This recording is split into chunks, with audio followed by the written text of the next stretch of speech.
Assalamualaikum warahmatullahi wabarakatuh. Ya, perkenalkan ya, nama Bapak Indra Jaya. Kalian boleh memanggil dengan Bapak Indra. Nah, itu ya. Nah, mungkin baru pertama kali ini ya kalian melihat Bapak ya. Ya, inilah Bapak ya yang ngajar sejarah. Sayang sekali ya kita tidak bisa belajar secara langsung ya di dalam kelas. Ya, kita doakan saja mudah-mudahan COVID-19 ini cepat berlalu ya dan kita bisa kembali belajar tatap muka langsung di sekolah ya, bisa bertemu dengan guru-guru, teman-teman kalian juga ya. Amin ya robbal alamin. Nah, kemarin ya, minggu kemarin kita sudah membahas tentang kolonialisme dan imperialisme ya. Nah, di pertemuan kali ini kita akan membahas tentang POC ya dengan tema kekuasaan kongsi dagang POC ya dan bubarnya POC. Nah, itu. Oke. Nah, berawal dari Panik dan Panwarcik ya karena mereka telah membuka ya jalan untuk mengalirkan rempah-rempah ke negerinya yaitu Belanda ya. Rempah-rempah dari mana? Ya rempah-rempah dari kita ya, dari Indonesia ya. Dibawa ya ke Belanda untuk diperjualbelikan ya. Itu diantaranya. Nah ya, saking banyaknya ya rempah-rempah ya yang dibawa Belanda dari Indonesia. Nah, maka ternyata ya malah berakibat fatal ya bagi POC. Kenapa? Ya karena tingkat penawaran ya melebihi permintaan. Nah, barangnya banyak, yang belinya sedikit. Nah, makanya harga rempah-rempah ya jatuh ya. Terus ya ditambah dengan para pedagang ya saling bersaing dan saling berkonflik ya. Nah, makanya dari itu, nah bagaimana nih ya POC mensiasati agar masalah itu bisa diatasi ya bagaimana. Nah, makanya dari itu pada tahun 1602 ya pemerintahan Belanda yang disebut Staats-Generaal membentuk serikat dagang untuk India ya dan wilayah timur yang disebut dengan POC. Nah, atau yang dikenal dengan sebutan yang terkenal di Indonesia itu company ya. Nah, itu. Nah, tanggal berapa ya POC didirikan? Nah, POC didirikan pada tanggal 20 Maret 1602 ya. Yaitu POC secara resmi didirikan di Amsterdam ya, di Belanda. Tuh. Nah, pembentukan POC pasti mempunyai tujuannya ya. Yang mana di sini Belanda membentuk POC yaitu bertujuan untuk membantu ya keuangan Belanda ya, menyaingi pedagang dari bangsa lain ya, menjalankan pemerintahan sebagai wakil pemerintahan Belanda di Hindia Timur ya, dan sebagai kekuatan revolusi ya, yang mana di sini POC itu memiliki tentara ya, yang dipimpin oleh dewan dengan beranggotakan 17 orang ya. Nah, di situ dikenal dengan The Herin 17 ya. Itu di antaranya. Nah, selain pembentukan POC mempunyai tujuannya, juga POC mempunyai hak oktroy. Apa itu hak oktroy? Nah, hak oktroy adalah hak istimewa yang diberikan pemerintahan Belanda kepada POC. Nah, yang mana hak oktroynya itu terdiri dari ya POC itu pertama bebas ya untuk mempunyai hak mencetak uang ya. Nah, itu. Kedua ya, hak memelihara angkatan perang. Nah, itu. Ketiga, hak memerintah daerah yang didudukinya, itu dia mempunyai hak ya kepada semua daerah yang dia dudukin ya. Selanjutnya yaitu hak melakukan memonopoli perdagangan rempah-rempah ya. Itu hak oktroy yang diberikan pemerintahan Belanda kepada VOC. Nah ya, pada tahun 1610 ya, diciptakanlah jabatan baru di dalam tubuh VOC ya, yang mana yaitu dibuatlah gubernur jenderal ya, yang memiliki jabatan ya tertinggi ya di VOC, yang mana ada tugasnya yaitu mengendalikan kekuasaan di negeri jajahan VOC. Siapakah dia? Yaitu jenderal pertama VOC adalah Peter Both ya, Peter Both. Dia mendirikan pos perdagangan di Banten ya. Dia pun meninggalkan Banten dan menuju Jayakarta. Nah, pada tahun 1611 ya, dia mengadakan perjanjian dengan penguasa Jayakarta untuk membeli sebidang tanah 50 kali 50 pandem ya, atau satu pandemnya itu sama dengan 182 cm ya. Tanah ini menjadikan cikal bakal ya VOC di Jawa ya. Maka di situ akan dibangun ya tempat tinggal ya, kantornya dan serta gudang ya. Itu jenderal pertama VOC adalah Peter Both ya. Nah ya, VOC juga mempunyai beberapa kebijakan ya, yang mana di sini kebijakan VOC itu menguntungkan mereka, malah sebaliknya ya, malah merugikan bangsa Indonesia ya. Yang mana di sini ada 5 kebijakan yang dimiliki oleh VOC. Mana ya, pertama ada Hongitasten, yang mana pelayaran pantai ya untuk mengawasi perdagangan Maluku agar tidak menjual rempah-rempahnya ke para pedagang lain. Nah itu ya. Kedua ada ekstirpasi ya. Ekstirpasi yaitu menebang tanaman ya, menebang tanaman rempah-rempah ya yang diproduksi secara berlebihan. Ketiga ada contingenten ya, yang mana kewajiban rakyat membayar. Nah ini ya merugikan nih, membayar pajak dalam bentuk hasil bumi. Nah jadi hasil bumi yang dihasilkan oleh rakyat Indonesia itu harus membayar pajak ya. Kita harus membayar pajak ke Belanda. Nah, itu ya jelas-jelas sangat merugikan bangsa Indonesia. Yang keempat yaitu ada Verplichte Leverantin. Nah, Leveranti ya.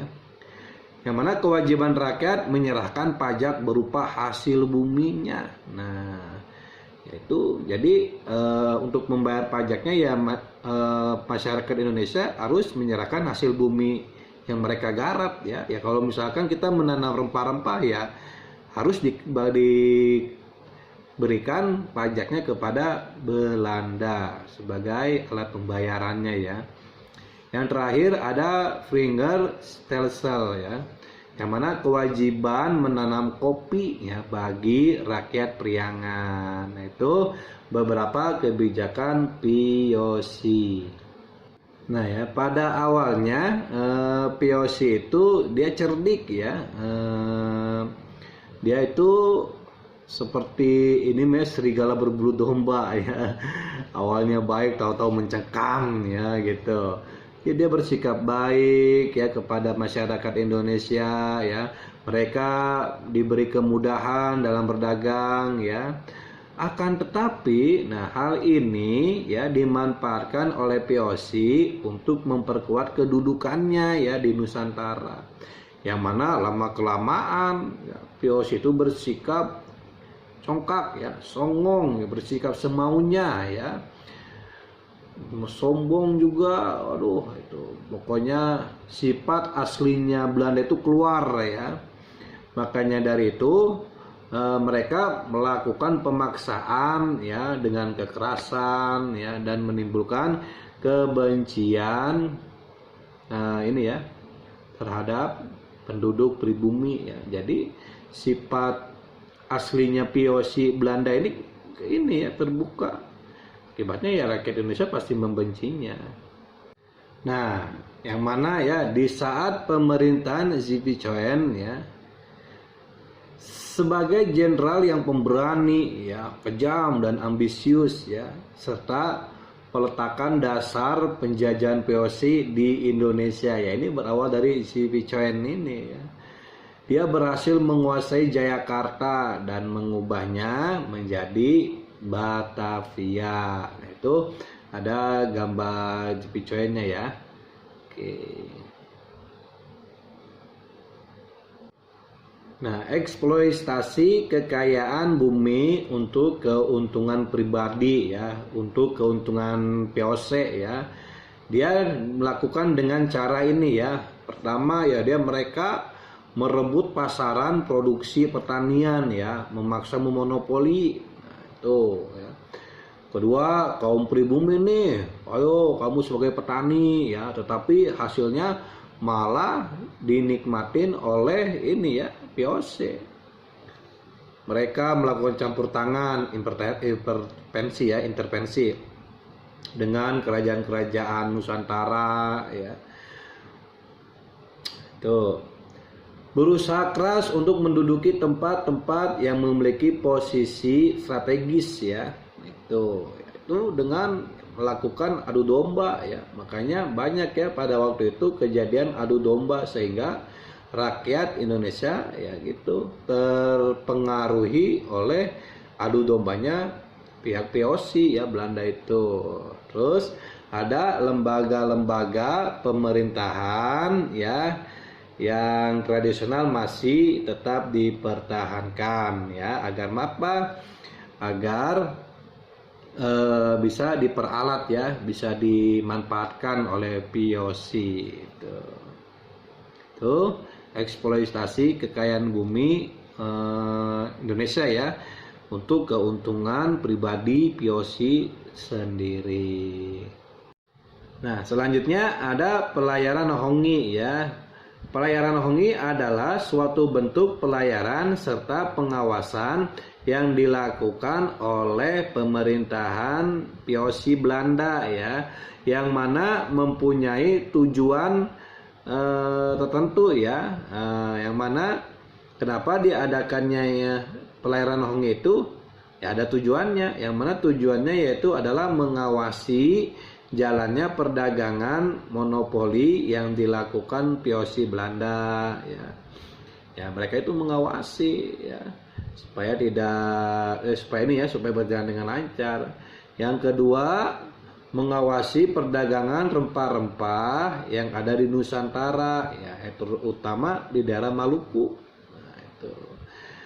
Ketiga, memusnahkan produksi rempah-rempah yang berlebihan. Nah, yaitu dengan cara menerapkan hak ekstirpasi, yaitu pemusnahan pala dan cengkeh ya. Nah, pala dan cengkeh itu termasuk rempah-rempah ya.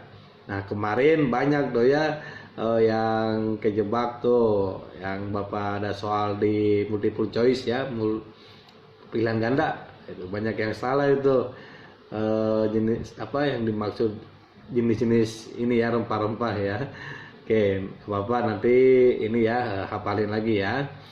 Nah, yang terakhir ada mempertahankan pelaksanaan monopoli. Nah, itu diantaranya tujuan diadakannya pelayaran Honggi. Nah ya, pada abad ke-17 ya sampai ke-18 POC mengalami puncak kejayaannya ya, yang mana kerajaan-kerajaan berhasil mereka kuasai ya. Jalur perdagangan dikendalikan sama POC ya, dan POC menyebar luas ya ke segala ini ya penjuru ya. Nah, keuntungan perdagangan pun ya ini ya, rempah-rempah sangat melimpah ya, sangat untung sekali ya. Nah, tetapi ya semakin luas wilayah yang mereka kuasai, semakin juga ya lengah mereka ya, tidak bisa ya melakukan pengawasan saking luasnya ini ya daerah yang mereka kuasai. Apalagi ya dengan ditambahnya ini ya padatnya dari imigran-imigran ya yang datang ke Batavia itu ya. Aduh, makanya menimbulkan masalah sosial di sana ya. Tuh diantaranya ya. Nah, di sini runtuhnya POC itu ada beberapa faktor, yang mana faktor korupsi. Nah, makanya di tubuh POC itu wah udah semakin ini nih gak terkendali. Jadi mereka itu memperkaya dirinya sendiri ya. Bodo amat lah, gua aja nih perkaya sendiri. Nah, makanya terjadilah ini ya korupsi atau memperkaya diri sendiri ya. Itu menjadi salah satu faktor bubarnya POC. Nah, yang kedua ada ini ya feodalisme ya. Feodalisme itu ya kalau diartikan secara pengertiannya yaitu struktur pendelegasian ya kekuasaan sosial politik yang dijalankan di kalangan bangsawan-bangsawan ya. Nah, kalau di sini mereka itu bersikap gila hormat ya.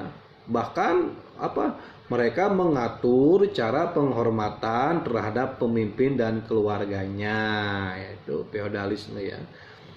Terus ada ketidakcakapan, ya itulah berbeda paham, berselisih tegang sama sesama ini ya anggota POC. Nah, dan yang paling penting nih, dan paling ini nih ya, mereka itu terlilit hutang ya. Wah, makanya udah hutang di mana-mana ya. Bahkan untuk untung pun tidak ada, malah yang ada terlilit hutang ya. Maka terjadilah pembubaran POC ya. Yang mana POC itu bubar pada tanggal 31 Desember 1799 ya.